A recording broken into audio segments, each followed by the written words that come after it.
Right, another week. Actually haven't done anything this week. I've just been flat out working for work and then doing a lot of drafting for other people. So it's Friday. It's actually 10:30 already. So I've been at the workshop since about 8, but they've been in here doing a few other bits and building these big frames and whatnot. So I haven't recorded anything, and I've kind of stayed out of the way. So far today I've just linished and prepped all 7 pairs of R31 gtst dual caliper plates. I still got to do the diff flanges, but these are ready to go, and these will actually give me my 40 kilos for plating. I still haven't faced the Commodore brake adapters, so they're not ready. And then I've run out of the first few pairs of DIY welding extensions that I did, so I've actually sold a lot of 25mm ones, so I've just cut up another half a length so you get a few more pairs, so I can just keep listing them on eBay. But I'm gonna weld these out until I get too tired tonight, so all my lower control arms will be done, and then the rear R31 ones will be done, and then when I do my Mustang dimples I can press these bushes out and put the Super Pro ones in, and then a pair of S13 knuckles to do, which probably won't be until tomorrow night, and then a pair of S14 knuckles to do, and then I've got a pair of 31 ones as well, and then I've also got RB20 cross member to do a rack relocation on, and then a SR20 cross member still got to do the rack relocation on, so I'm going to aim to do all that tomorrow. But yeah, I've managed to get my plating ready so I can send it off Monday and then restock them, but we'll weld all this out tonight.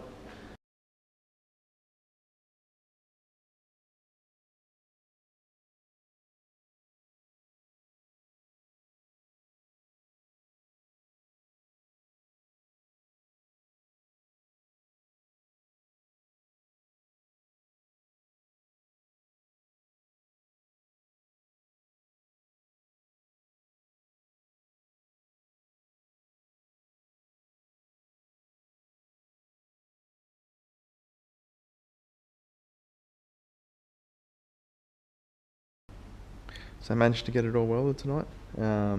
It's pretty late, or pretty early, it's 2:18 now. Still got to do the knuckles tomorrow and a couple of cross members, and then it should be right for the week. I've got more Mustang dimple die lower control arm gussets to do, so when I do them probably Sunday night, then I'll press the bushes out of these and give it a coat of paint, go home and have a nap. Right, so Saturday today. Going to start off with all the knuckles. So I've got a set of R31 Ozdel ones, S14 and S13. Going to do them all 0 Ackerman. So this is my S13 R32 jig. So how it works is you bolt the bottom brake mount through there, the ball joint through there, and then you've got a choice of either 5 degrees or 0 degrees Ackerman. Does both sides on the one jig. This is my very simple R31 jig. So it bolts both sides in, and you have a choice of 5 degrees or 0, and then it does left and right as well on the one jig. So we'll mark them out and start cutting them up. When I do knuckles, usually I try to keep the weld a decent space away from the nut. You've got to remember that the nut's going to be roughly that size, and you've still got to get a socket over it, so try to keep the weld a fair way away, and then try not to cut it too much. There'll be some trial and error with grinding it back and then to get it to fit into the jig, but first things first, we just got to get the first cut in. So mark them all out, and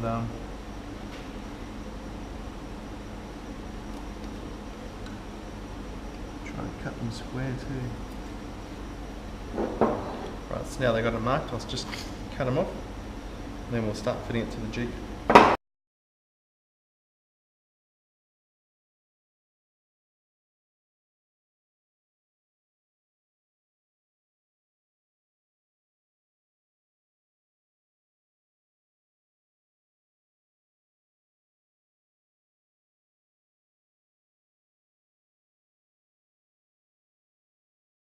So you can see, got both knuckles cut now, bolted and jig, just ground them up a bit so be nice clean welds. Got a bit of a root gap.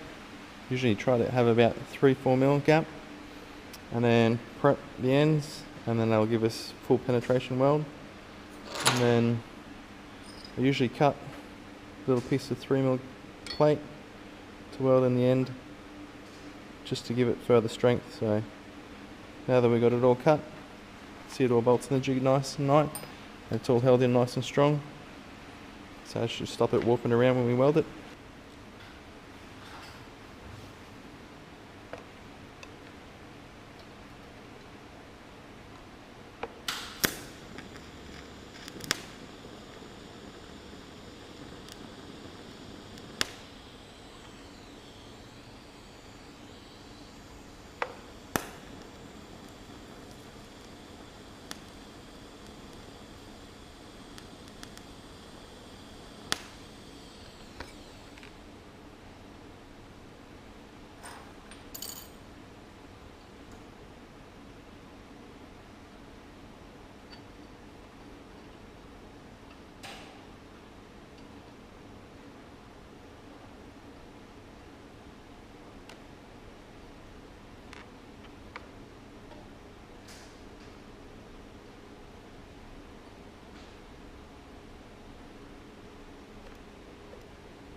Hasn't been an overly productive night, but I've managed to get the S13 knuckles cut and shut, and the S14 knuckles down the back cut and shut. I just put a brace in them just to give them a bit more strength, but they're all full prep, full pen, and then just big capping run over the top to make them look neat. But still to do the engine cross members, so that'll have to be tomorrow night now. I've got some Mustang lower control arm gussets to dimple die as well, which will give me the opportunity to press the bushes in those R31 trailing arms that I welded this week. So I'm just going to start pressing the factory bush out of these R31 trailing arms. I'm going to replace them with a Super Pro urethane bush. Just sprayed them with WD-40 to try and break the bond that they've got. Just going to use an old R31 hub that I've stuffed up as my little die, and then just a socket big enough to not press the shell out, but just press the inside bush out and not the shell, leave the shell in.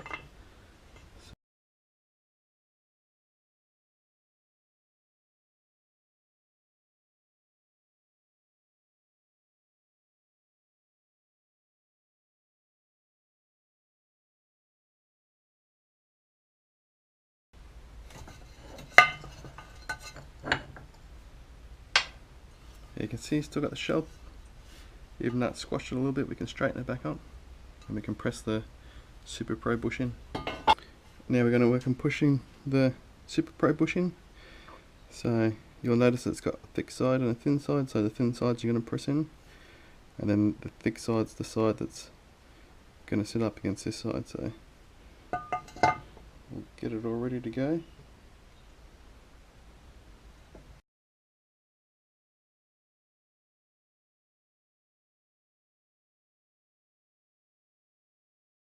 Now that it's popped in, we can put the pin in. Notice I didn't press it in with the pin because the pin would have stopped the bush deforming. We kind of need the bush to deform to go inside the hole because it's actually oversized. There you have it. One R31 trailing arm bush replaced. So I'll go through and replace all the rest of them and then move on to the next job. One of the other things to do while I'm down on the press today, so I've got to press more X-Series Falcon and Gen 2 Mustang lower control arm gussets. So I sold out of these again, so I've managed to get another 10 pairs. This was pretty easy. 3 3/4 holes to dimple and 2 1/2 inch holes. I don't dimple these ones, they're for the access to the shock, but just get them going. Like the other ones, I do 2 at a time.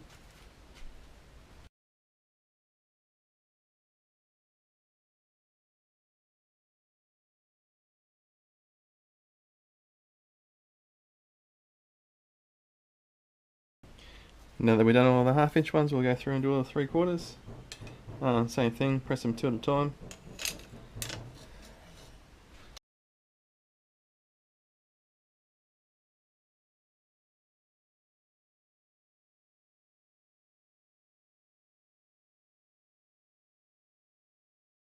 So on the CAD side of things, I've drawn a few things this week. First one being that I've come to the realization that on these Commodore brake adapters that I'm doing, because I haven't CNC'd them out of one piece billet like I did last time, and I've got 2-piece laser cut welded them together, I want to machine them in the manual mill, so I'll have to machine this top face, and so this top face, and then at least spot machine around these holes. Because of its design, it's all through holes, there's no tapped holes in it, so the strut has a tapped lug and then the calipers are tapped, so this is only just to get the backspace, and then the difference in firstly threads between a Commodore and a Nissan, and then hole spacing as well. So I've come up with this rectangular plate that I'm going to bolt it to, so I can stick it in the manual mill and put it on some parallels, and then Probably pull these 2 bolts out, mill the top, then put these 2 bolts back in, and then spot mill these 2 holes, and that at least makes it for the spot milling. At least I can have it on one plane, so I can roll in on one axis, mill it, then lift it up, come back, and then mill it, and then be able to do left and right hands, because I'll just flip it over for the other side. So bolt it in to do all the driver side ones, and flip it over and do all the passenger side ones on the other side. So that should work out pretty well. The other thing that I've been working on is an R32 type brake master cylinder stopper. So this one will be based off the strut tower. I've done a little bit of research, and it seems like most of the other ones on the market, they seem to bolt in one of the suspension bolt holes and a couple of little M6 holes that are down under the brake master cylinder, but it seems a little bit too difficult for me. I think this is much easier. Roll it in and off the strut tower, and then have a little cap. Well, it's the same cap that I use for my R31 ones, and then a grub screw, 2 M8 jam nuts. I'll weld this one in, so that one will be captive, and then that one will be locking, and that should stop it vibrating loose. So that's it as it's a folded part, and then as usual I'm going to cut it out of one piece, and then I'm just going to put a little nick with the laser 1mm wide nick on these 2 folds, 10mm in, so then I can just fold it in the vise, and then that fold I'll just bend it in the vise. There's no precision in that, but to get the angle of the BMC stopper to the top of the strut, and then get that much material to bend in my little bender without affecting that bend, have a bit of trouble. So yeah, I just put 2 little nicks in it, and then I can just weld it up, because I'll have to weld along this seam anyway, and then weld that knot on. So flat pattern looks like that. Get it all laser cut with a nick in here and a nick on that fold line, and then should make it so I can fold it all up in my vise, and then just take it all together and weld it out. So just doing it in 3mm, but then once it's all welded back together, be pretty much loading the back of the strut and I've got all this side here just to take the flex out of that, so it should be very rigid once it's on. It'll just have to sit underneath your strut brace. So looking forward to that, because I want a BMC stopper in my car with a big barrier in it. It's going to be pushing the brakes a bit heavily, so should make that a bit better. That's all I've got for this week, so thanks for watching. But yeah, feel free to subscribe or drop a comment if you want to see something in particular that I do in more detail, and I'll make a video about it in more detail. But thanks for watching.